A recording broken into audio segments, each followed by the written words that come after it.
breakout. Alrighty, ladies and gents, welcome to the deep end. We got Hollywood Matt Connolly, Ryan That's Blue. it, the double biceps. Whoa, There it is. I'm get used to this as a camera. I keep leaning the wrong way. This is that's my left arm. My left arm is not worthy of a flex. Still crushes me everywhere. What's going on, man? Man, I'm good. I'm good. Yeah, I got a slight cold today, which is going to help for the deep monotone sound of the deep end. But I'm well. Right. I'm well. You go on. I've got to try and match you now. I got to get real deep. yeah, for sure. Good to see everyone starting to come in. Aaron Castillo, good day to you too. So thank you for joining us here on the deep end, episode 3, mate. Episode 3. Yeah. I'm excited. It's early days on the deep end, but I like where it's headed. I like where it's going. Lots to talk about this weekend. Big weekend in arm wrestling. Now, ladies and gentlemen, I do have to warn you all. We like to take it slow on the deep end and just analyze things properly, but we've only got a 45-minute show roughly for you today. So I do apologize if we have to cut this one short, but we have, Matt, had a big weekend in arm wrestling. Of course, we had a whole bunch of pay-per-views. We had the Arm Wars release, their first episode. We had Arizona State. We had Louisiana State. We had Todd Hutchings up there in Canada taking on multiple arm wrestlers. It was good. It was good, but it all started. It all started with Arm Wars, with the Iron House release. Jordan Davis, Bogdan Stoica kicking it off. That was great. What did you think of that massive opener?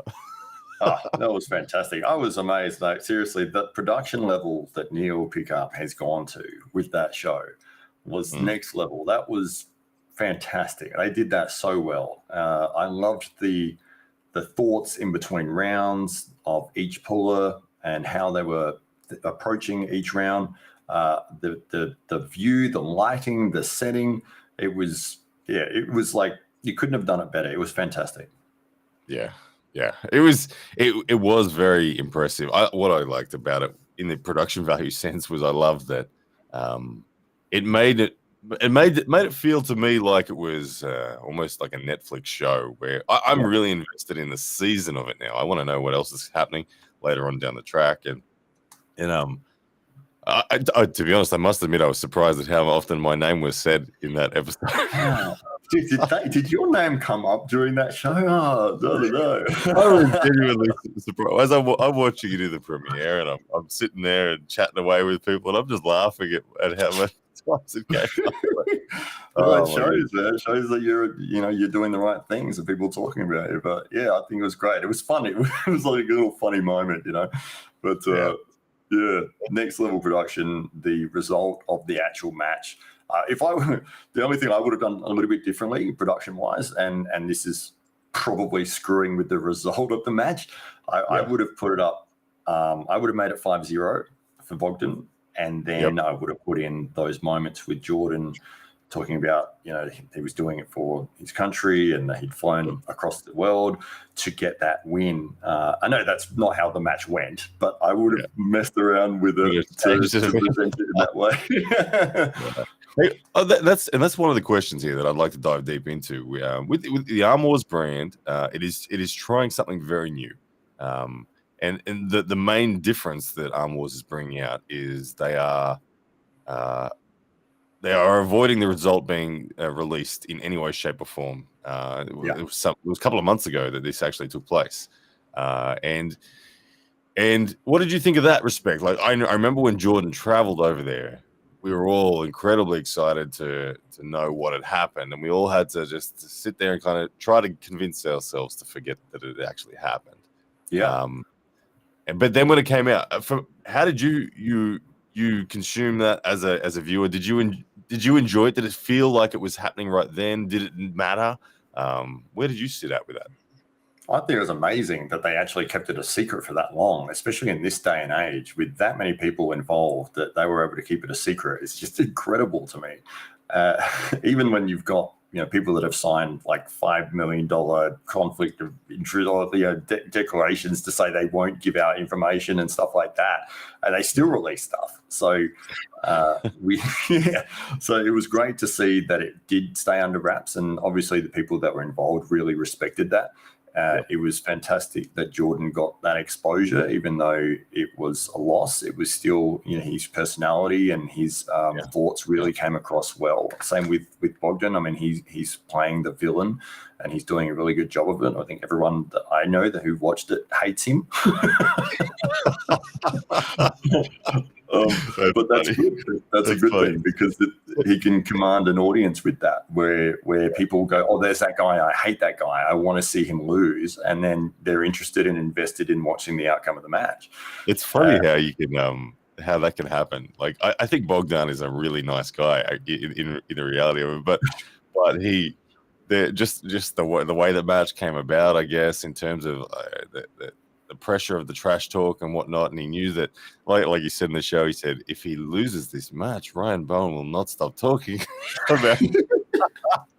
So I think that he used that as like this in his head. He's like, no, screw this, I'm coming out hard at it, and now he's got this villain. I wonder if Bogdan actually intended on being seen as a villain, but he certainly is now.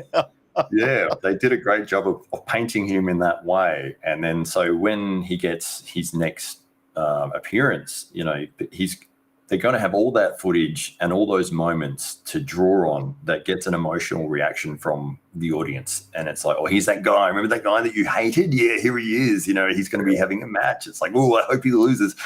So that is a very clever thing to do. And I'm sure that Neil probably identified that was happening, and he's like, well, these are moments I can use to build this character. Absolutely. Hey, Arm Science comes in with a comment saying, amazing Arm Wars, I can't wait for the next one. And absolutely, Arm Science, I agree totally. And that was one of the things I liked the most about the production, that it did draw me in such a way that I'm really looking forward to the next one. Personally, as an arm wrestler, it drew me in so much. I've never wanted a match more than Bogdan Broken out. Like, I've never felt more. I literally was like, yes, sign me up, Neil. I'll be there. Like, there's no hesitations. Absolutely. I'm excited personally that I get to be a part of that next chapter in that particular storyline of Bogdan after what he did there. Ben Young asked an interesting question. Ben Young asked, what do you think about the F. Bowen comment from Davis? Was it an insult to you? Look, watching it live, it made me laugh more than anything.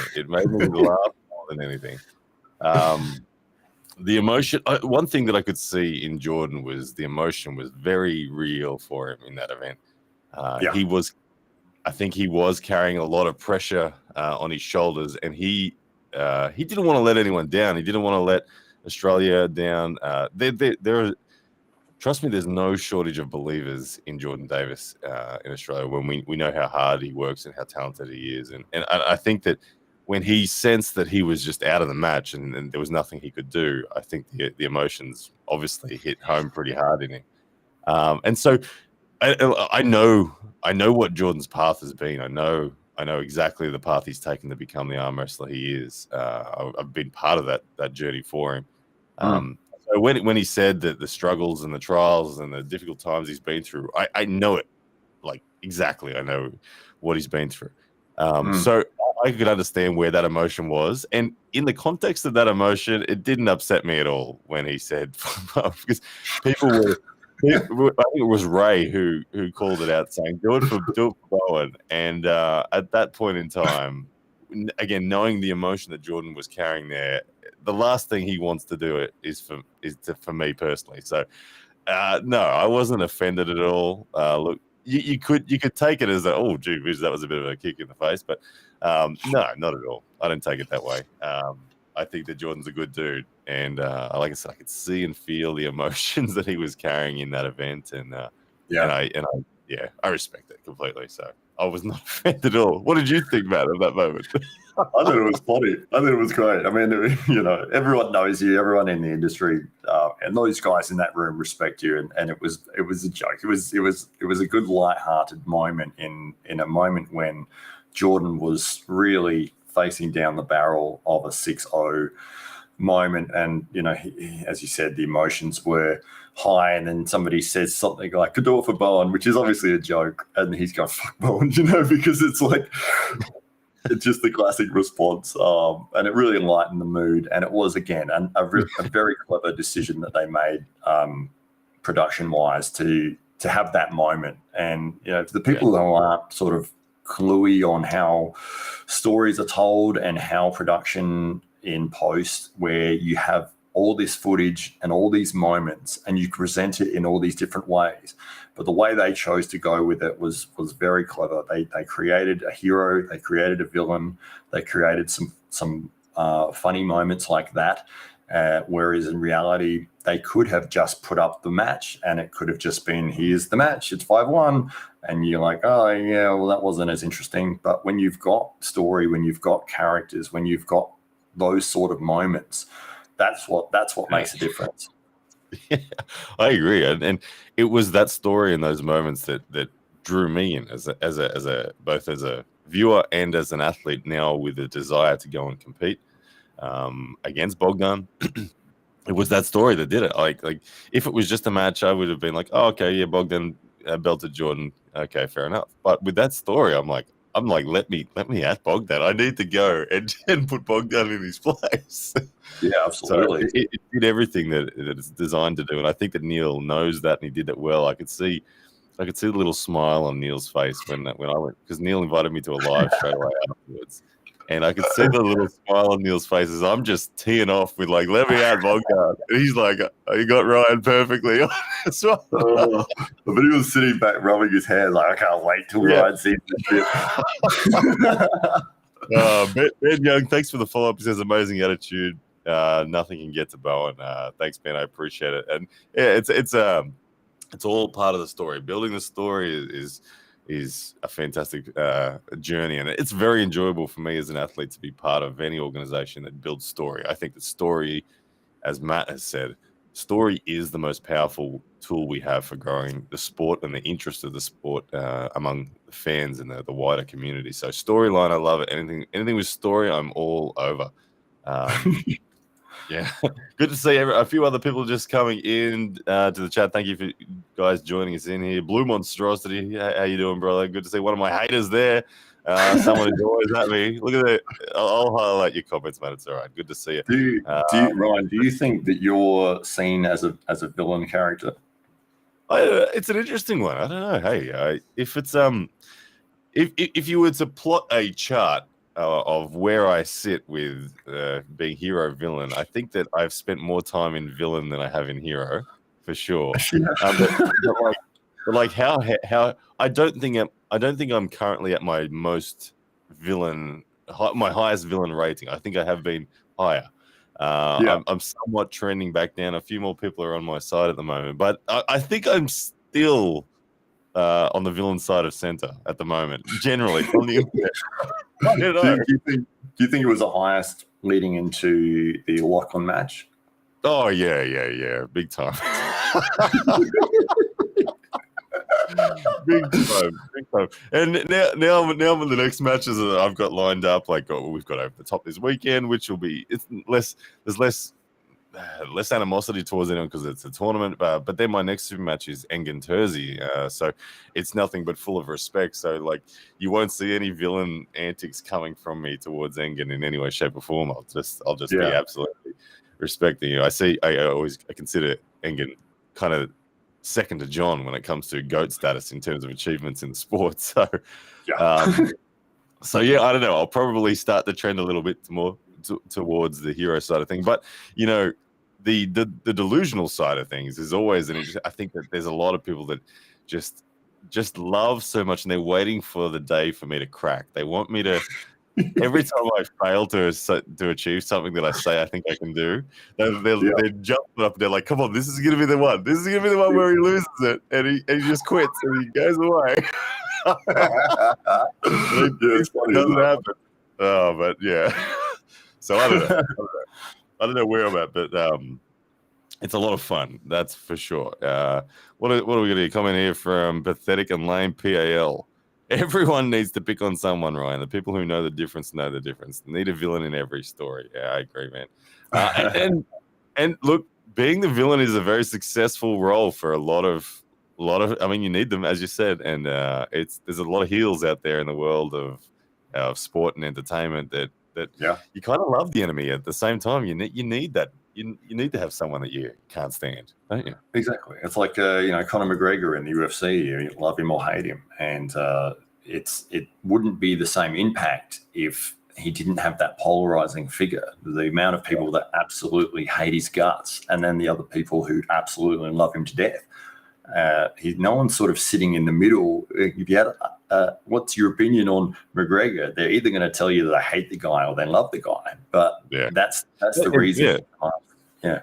Absolutely. And I was someone who loved Conor McGregor early days. I was such a fan. I loved that he could I love that he projected so much forward in his confidence and ability, and he outlined exactly how he was going to achieve things in the years to come.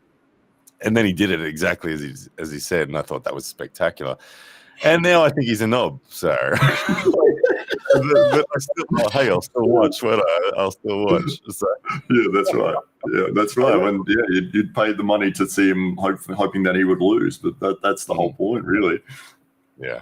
So back on the Arm Wars thing, we have one video per week for the next 20 weeks is going to come out from Arm Wars, which that to me is very exciting that you can set for us here in Australia every Saturday morning at 6:30 a.m. my time, 6 a.m. your time, Matt.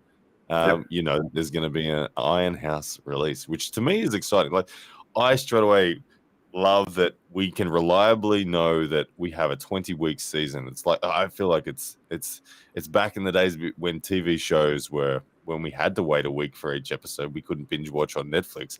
We now get that feel for arm wrestling. We know that every week we're going to have a super high quality production, and I'm super invested in that. In watching it as a fan, I'm really excited. I think next week it's Bogdan against Dallas Langston. Ooh, all right. So, there you go. The villain. Dallas Langston. Hey, Dallas Langston. Don't think I didn't notice you said that you think Jordan Davis is a better arm wrestler than I am.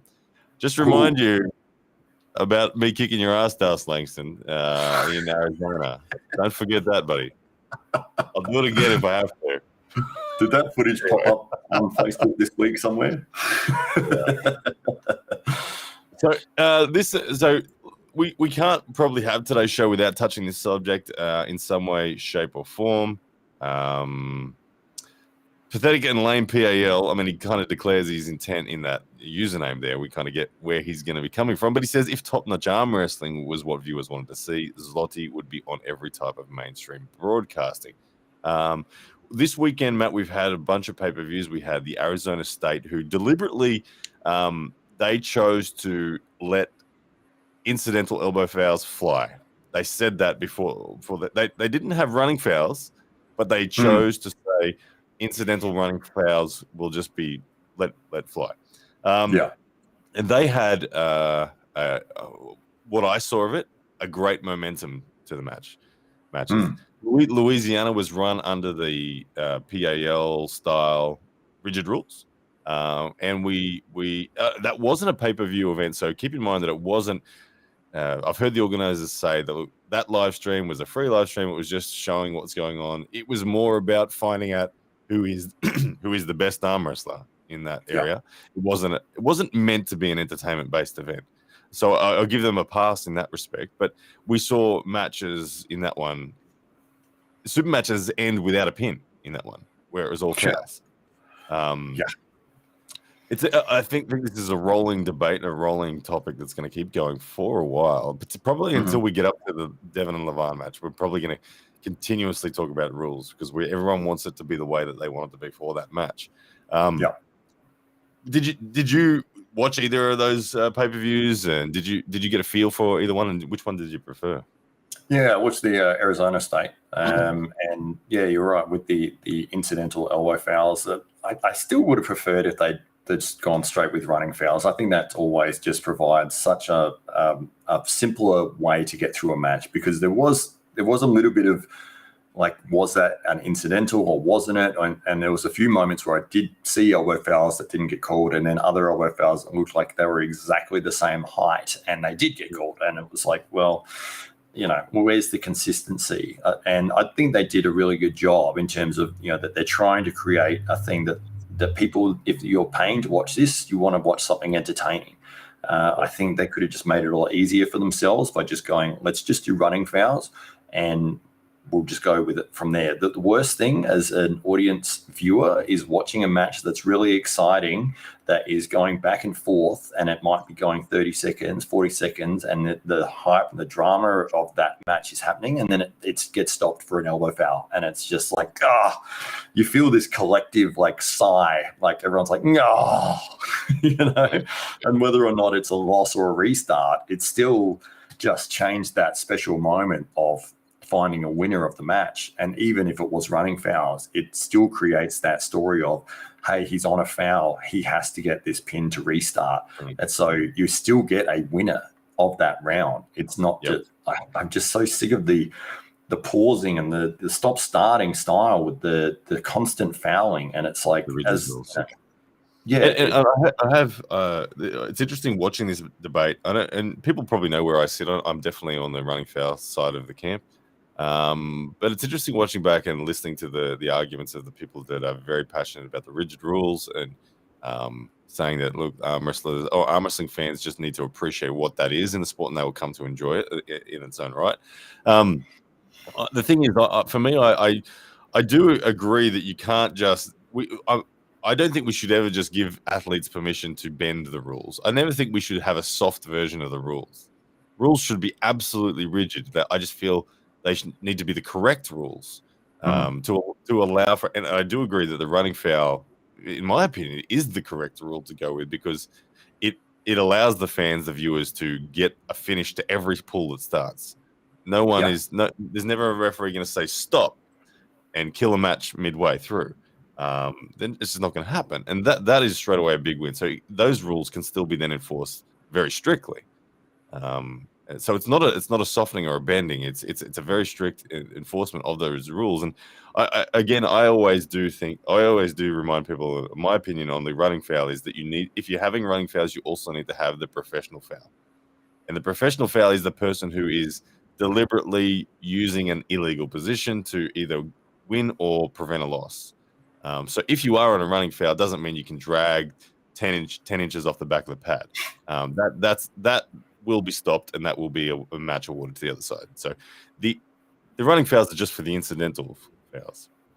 Accidental, not deliberate, didn't gain you a huge advantage, but hey, you did foul, so you're on the runner. Still your responsibility as the athlete to get it right, but it doesn't stop the match. It is incredibly disappointing when you watch a match, as you say, where it just doesn't happen. It just never gets there. It's like, So where was the arm wrestling? There was no arm wrestling in that. Yeah, and I wanted to say, I hope that people who are organizing PAL rigid events and sticking by that strictness, and the referees involved, it's never a personal attack on any of those guys. First of all, I understand what it takes to put on an event. So do you, Matt. You've hosted and put on a lot of tournaments now. It's a big effort. So it's never a slight at those people or the referees. They're just enforcing the rules that they've got in front of them. So, but as a sport, I can't help but feel that that's where we need to head. But enough about rules. There's a couple of other badass things that happened this weekend in the world of arm wrestling. And where do we start? Do we want to start with Corey Weston-Kraske or Todd Hutchings? Todd Hutchings. Todd Hutchings. All right, let's do the Todd Hutchings thing. Let me bring up this. So Todd Hutchings had a super match against Pork Chop and the Machine, or if you want to know their names, Curtis Cameron and Brian Desimo, in a 6-round 2-on-1 super match, and it was pretty special. So let me see if I can get this going. All right, here it is, Matt. Here we So go. this is hang on. This is the promo. Let me just make sure that this is the right section. Hey, this is okay. Now we're coming forward into the actual match itself. So you got Todd Hutchings on the left of screen, Curtis Cameron out of the Ottawa Valley High Hookers. He's a beast of a man. He's been arm wrestling, 3-4 years, fairly new, but obviously strong. You can just see he is built strong. And coming out of the camp of Devon, he's going to be quite proficient and instinctive and believe in himself. He couldn't probably have a better club to train with than the Ottawa High Hookers, but Todd Hutchings, this man's an animal. This man's an absolute animal. He's next level, isn't he? He is. I mean, he obviously his last match was against Lachlan. Not his last match, but this match is very similar to the Lachlan Adair match. And a lot of people after this one are saying, what do you guys think about Pork Chop v Lachlan? And that's a good question. I think those guys would be fascinating, but as the first round comes up here, have a look at the way Todd Hutchings just can hold on to someone, open them up, and done. 1-0. His power is insane. It's just yeah. And then straight away, Todd just stays at the table, waits for his next opponent to come on up. Let's see if we can skip forward to that. All right, so his next opponent's up, Brian Desimo, and Brian's a bit more of an outside style puller, but still he's strong inside, but he's not all that hooker, and then just bang, just straight through. So that's one. Has said, like, I don't care what grip you go for, I'm just going straight sideways no matter what. Exactly. then it's Pork Chop back on again, round 2 against Pork Chop. Into the hook once again. Pork Chop holding on, but there it is. 2-0. Look at Pork Chop's not happy. And then it's on to Brian. I think Brian did all right in this next round. Let's have a look. Brian, round 2 against Todd here. Todd is getting redder by the round. He's going to match the color of Brian's shirt in the moment, isn't he? And you can see Brian this time flattening the hand of Todd a little bit, getting Todd having to just collect himself a bit before the drive. But there's 2-0 on both gentlemen now. And then the next one, Pork Chop asked for the strap, and Todd said, "Yeah, we can have the strap." And here they are in the strap.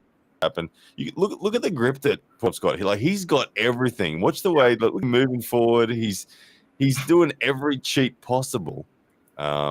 Everything. He's rising and supinating at the same time. He is so far through that strap, and Todd just lets him have it. Yep. And this is a fascinating round. Like, honestly, Todd's got the buckle. He's got the bad side. Pork Chop has got away with so many cheats. Nice loose refereeing up there in Canada. Massive elbow movements before the go. Sets down, and then you watch just Todd. Todd just sits here and just holds. And just holds. And Pork Chop can sense that he can't get through. He looks up at Todd, and Todd winks at him and then pins him. That's one of the worst feelings when you're the one getting pinned, because you know you've given it absolute everything. You've got everything in terms of the strap, the hand positioning. You might have got the start, and then you're sitting there with 100%, and your opponent just goes, "Are you done?" Yeah, phenomenal stuff. And then the final round against I missed it. Final round against Brian, coming up here as well, outside of the straps. I think again Brian looked pretty good.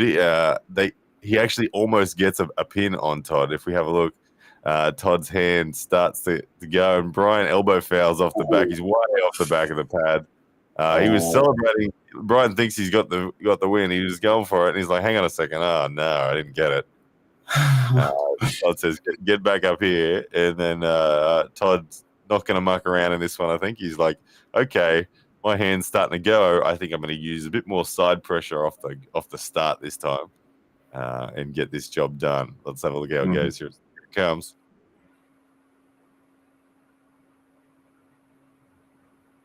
There it is. The big side drive turns it into the hook. I think you can see Brian still got some drag and some work there, but Todd now doing his just clamp and hold and just wait for you to realize that you've got nothing moment. Yeah, and it's coming. The inevitable gassing of Brian is coming. Good effort there. Todd's wrist doesn't go back, but Todd's just again holding and waiting, knowing the inevitable's coming. And here it is. Gives it the how good is that? Absolutely. Yeah. I do like, and if anyone is sort of looking at why that he was able to sort of get that positioning back when he was being pinned. I mean, Todd, it looked to me like Todd was going straight sideways, and the opponent was able to just get a wrist flexion. He just got enough flexion, and that was what saved him and brought him right back to the middle. So people are looking at improving technique or trying to see what they can do if somebody does have side pressure strength over you. You know, that little scoot forwards. I'm trying to get my arm in screen. Scoot forwards and flex here was what saved him and then allowed him to continue in the match, apart from those earlier rounds where he just went straight sideways to the pad. Yeah, that was cool. And it was a cool little environment, a casual super match where Todd's just on a mission at the moment where he will take any match. He's just collecting fees and just says, look, it's $3,000 or whatever it is you have to put on the table or whatever, and he's just traveling around. Anyone that wants to have a crack at him, he'll even take on two at a time. $3,000 each, gentlemen, whatever it is, I don't know, but I think he's do you think he'll get to a point where he's doing right arm and left arm at the same time? I think he would do any sort of novelty pull right now because he's in a rich vein of form, and he's charging up the North American ranks and also the world ranks, and it's a very interesting thing, and it'll be a good little segue onto our next topic. But Todd Hutchings is charging up those rankings board. I mean, you've got Devin at 1. Most people have Dave Chafee at 2. Then you've got a whole bunch of people. You got Michael Todd. You got Jerry that could come back at any point. You've got Todd Hutchings. You've got Derek Smith and Corey West and John Brzenk. All those people, those 5 people I just named then, all could be number 3 on any given day. And Todd is making a very big case for being that number 3. We will get to find out. I think that the data will come this year. We do get to see Todd against Michael Todd. I think we will get to see Todd against John. For your picks for those matches? I think. Oh man, it's really hard. It's really hard. You can't sit on the fence. I want a name. All right. On today's form, I'd go Todd Hutchings over Michael Todd. Okay. On today's form, I would go John over Todd Hutchings. Wow. Okay. You? Where are you at? I think Michael Todd would beat Todd Hutchings. Mm-hmm. And the reason I say that is his style. I just think, like you saw there with not that I don't think Todd. It's hard because they've both got the bloody Todd in their name. I'm just going to go Michael. Michael and Todd. It's the same guy. So I think Michael would implement a game that would work against Todd Hutchings. I think that side pressure that he's got works straight and goes straight into Michael Todd's game plan of keeping pronation and sitting in that king's move position and being able to contain that. Plus, it's a big weight class division there as well between the two. But I think if it was without the king's move, then I would be picking Todd Hutchings for sure. Yeah. Well, and the classic Michael Todd, I would have picked him too. The Michael Todd of old, the form and the shape that he used to bring to the table, I would have easily picked him. But I don't know. As pathetic and lame PAL was mentioned, I seriously believe Michael Todd is hurt in some way. I don't know. The death grip says the nerve damage, but his coronation's not the same, and that is something that seems to be evident, particularly in the Gennady Golovkin match. It didn't seem the same. I know Michael is very convinced and adamant and determined to bring back his old form. And I hope he's right. But we need to see it before we can be certain of it. And so if that version of Michael does return, I agree. He is the favorite over Todd Hutchings. I think you've got to look at... If it's the version that struggles with pronation, then I'm going Todd. I think you've just got to look at the caliber of opponent he's been facing as well, because it's easy to say, oh, he's out of form, or he's, maybe he's injured, or maybe this, but it's like he's facing against some of the best guys in the world. And on any given day, those guys are next level. Like, you could almost go back and forth between them. If you got the top 10, the results would change match up to match. It's very hard to pick a winner, to say that somebody has lost form because they've lost 2 matches to some of the best pullers in the world. I just don't think it's accurate. Yeah, that's a fair point, and we'll hopefully see that data come through. But one man that is closely related to Monster Michael Todd, who is also charging up the ranks, is Corey West, and what he did against Krasimir Kostadinov on the weekend was phenomenal. So let's have a look now at that footage of Corey West and Krasimir Kostadinov, because this was a shock to me. It was a shock to, I think, a lot of the world. Even Corey, I don't think, expected to win this match convincingly. But Krasimir Kostadinov, in everyone's books, is an elite arm wrestler. He's been doing it for a long time, multiple world champion. He was actually ranked number 10 in the world on on one of the official lists for Right. And look at that. Yeah.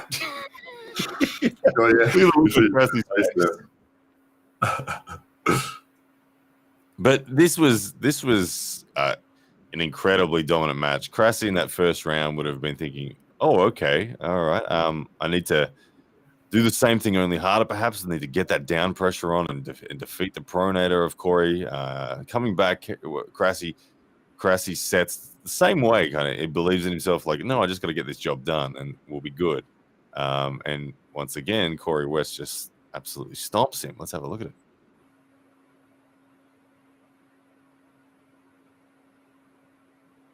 And this is rigid rules, so this suits Krasi, keep in mind as well. Like, this is his domain, it's what he's used to.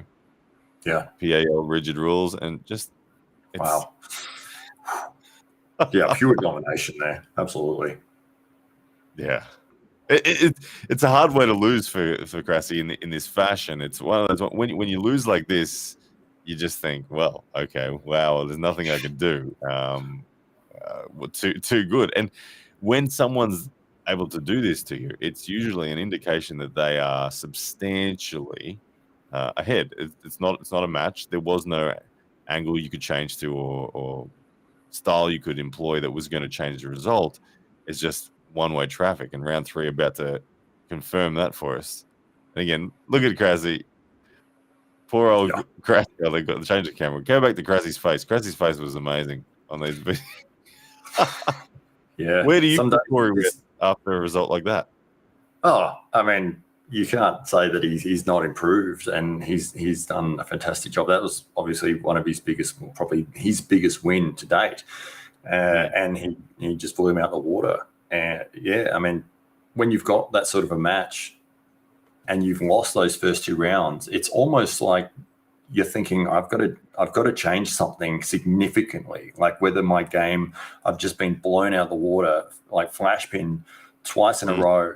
I have to do something different.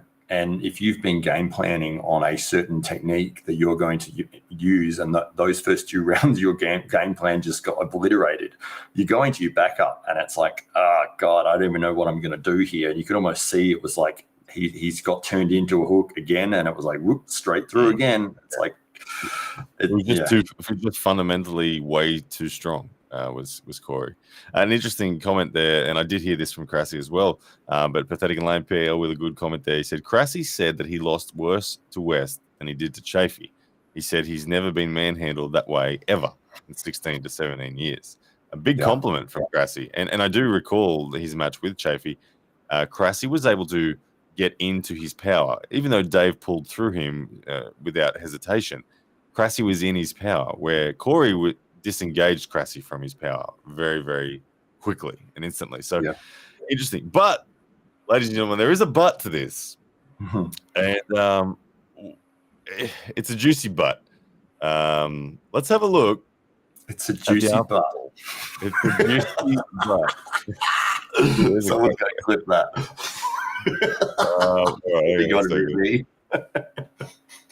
Let's have a look. Let's have a look at the after pool and unpack what on earth happened here. So here's the after pool. Cressy and Corey in the strap. Thank you for the super chat. Fart comes in with a $4.99 super chat. Great show, guys. You're the man. Thank you, Fart. Thank you for the super chat, bro. Now, let's have a look. Good timing on the juicy butt comment and the fart super chat. Now, this is in the strap. Does this change your opinion? You haven't seen this footage yet, Matt Connolly. I'm just going to let you watch it. And I want you to tell me, does this change your opinion on the balance between these two? And does it change your opinion of Corey now? Does it change your opinion of what could happen if this match went again? What does this mean to you? Keep watching. Okay, I'm looking.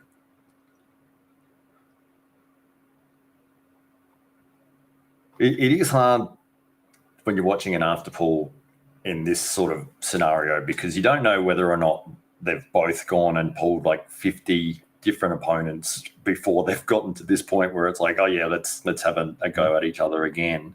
One of them. Well, I can confirm because I did hear from Corey yesterday that this was them straight afterwards. Okay. They pulled maybe 2 or 3 times with each other, slow pull out of straps, which Corey was winning comfortably.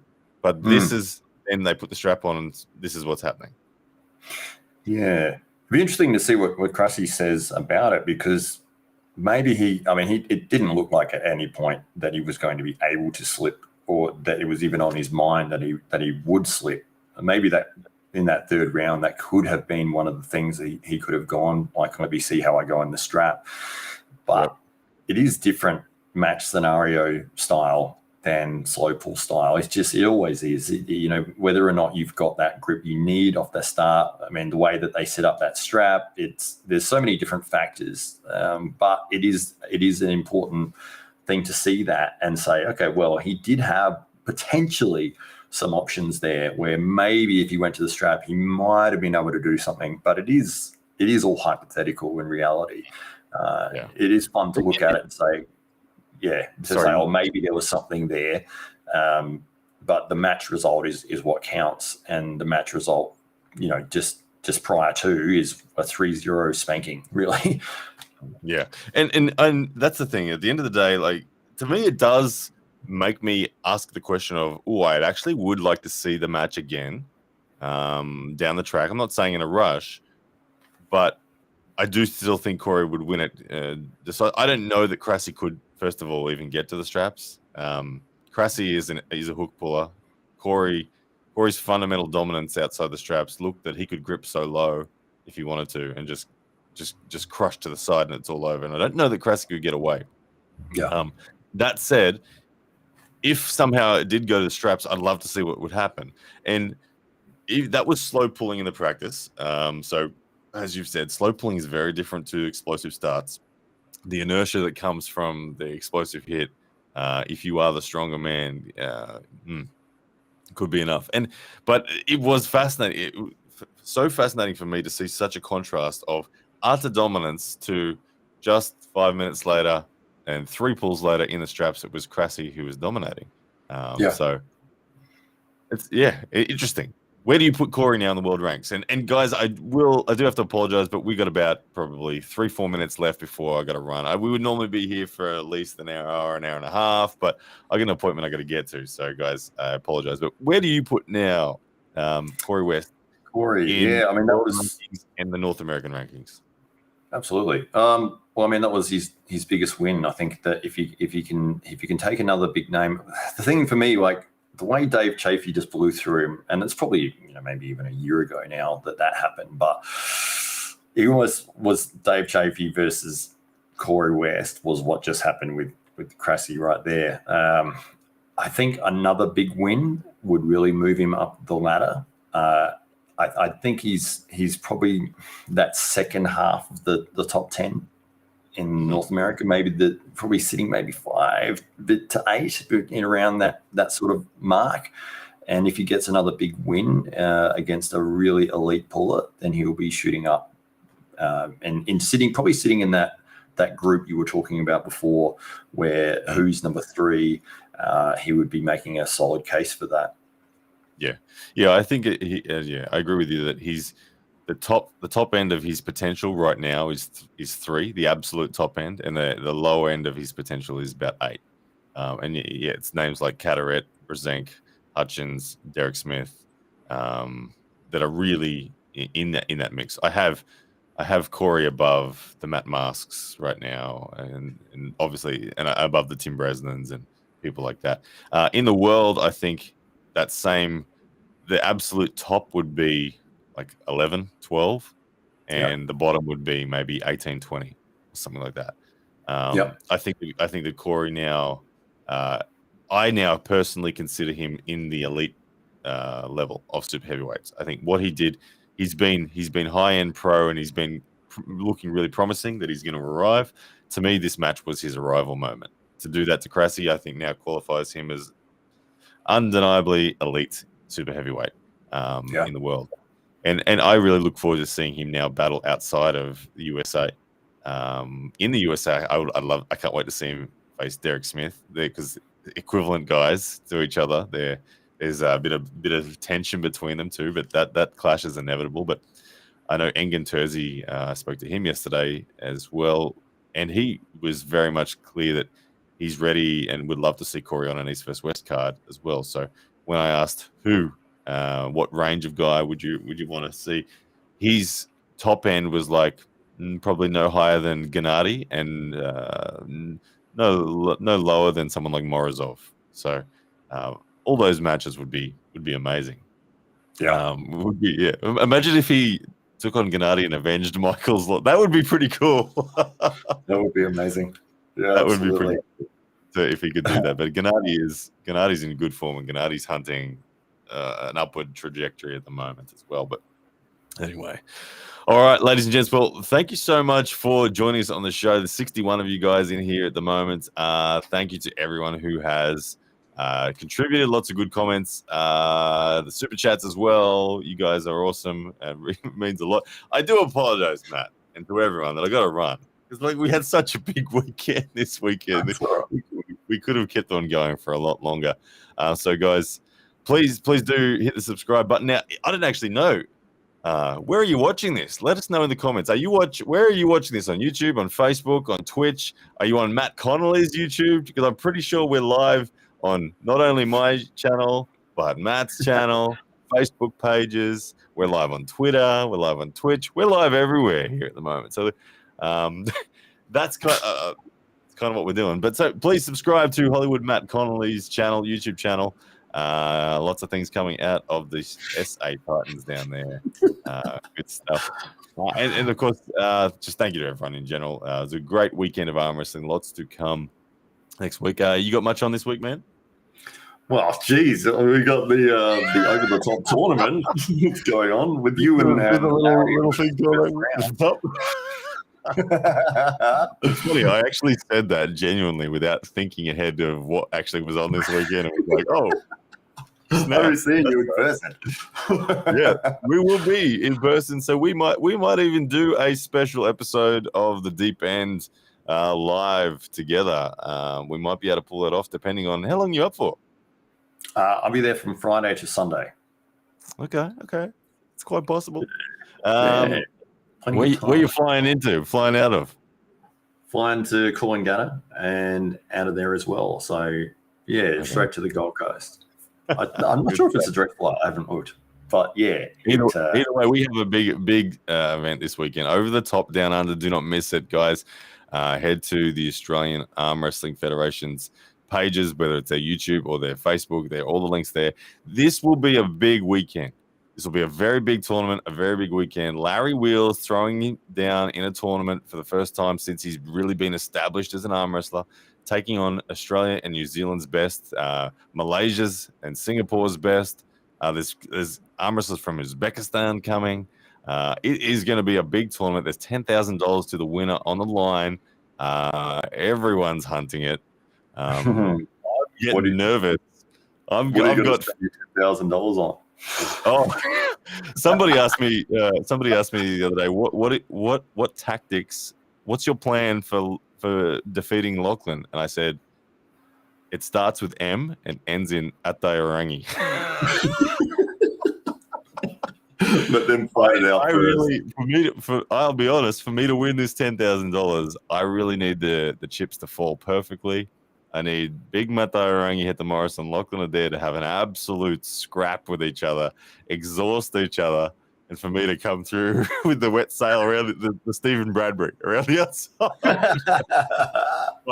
Hey, it happened for Stephen. It happened for Stephen. So that's the beauty of arm wrestling tournaments, is that anything can happen depending on the order of the day. So yeah, I'm throwing my hat down for 10,000. Your haters would hit the roof if you won that tournament. It'd be so funny. Oh, they would indeed. Yeah.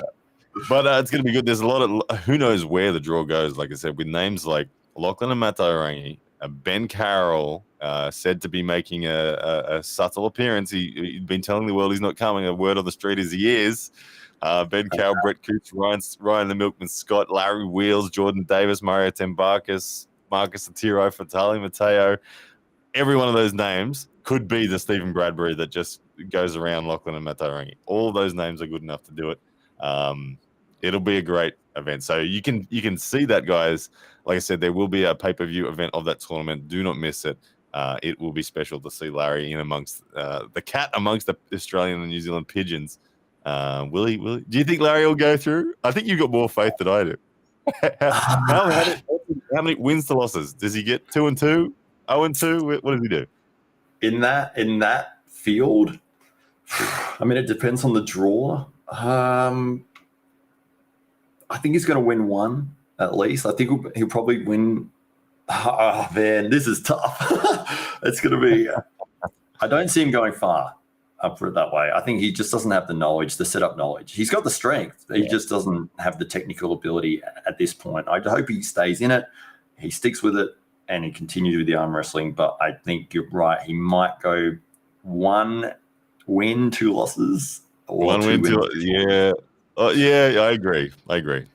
They'll be nice to Larry. They'll give him an opening round that is nice and soft.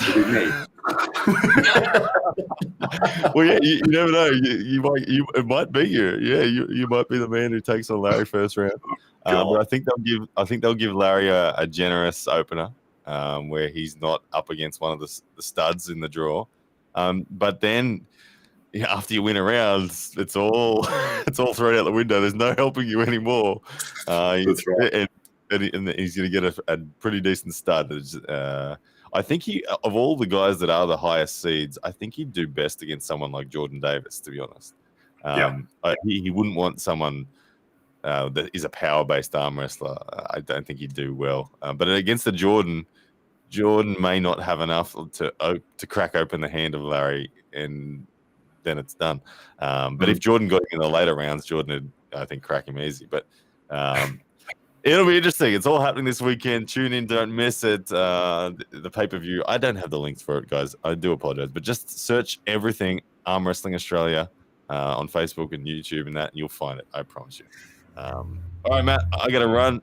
I got to be in a car and off to an appointment. But thank you guys for joining us once again, and we will see you all next week.